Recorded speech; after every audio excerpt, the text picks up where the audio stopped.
وقتی گذشته بودم شیشه تو کیس من بود آره واسه شکایت کنه واسه این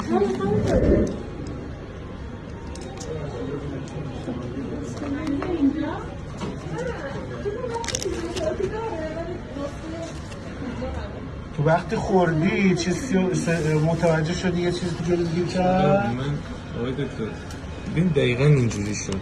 من شدید گرسنه بودم، اینه رو اینجوری باز کردم گذاشتم توی دهنم من تصویر نمیگیرم که نه خب کامل نجویدم. همزه قورت دادی اومدم قورت بدم تمساحی خوردی یه چیز تیزی رو انگست کردم خورد بالای سطح دهانم.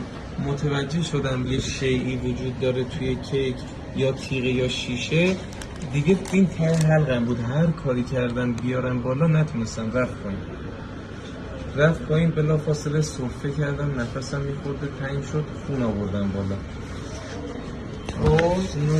چه ساعتی چیز کردی؟ ساعت دقیقا 12:40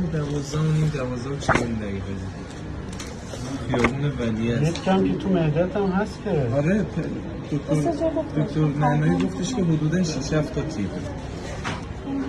تو خیلی چیز خوردی دیگه، بالبلع خوردی یا؟ این که همونه، این تو همون زاویه همونه همونه بازه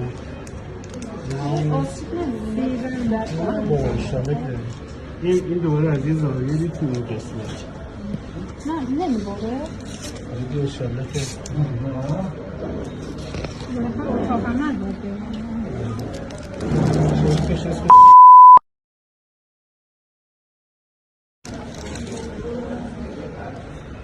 خب ترکو در خدا خیلی عشق شهادت دارم ولی دوست نداشتیم با قبولت بگیرم. عشق شهادتی ها؟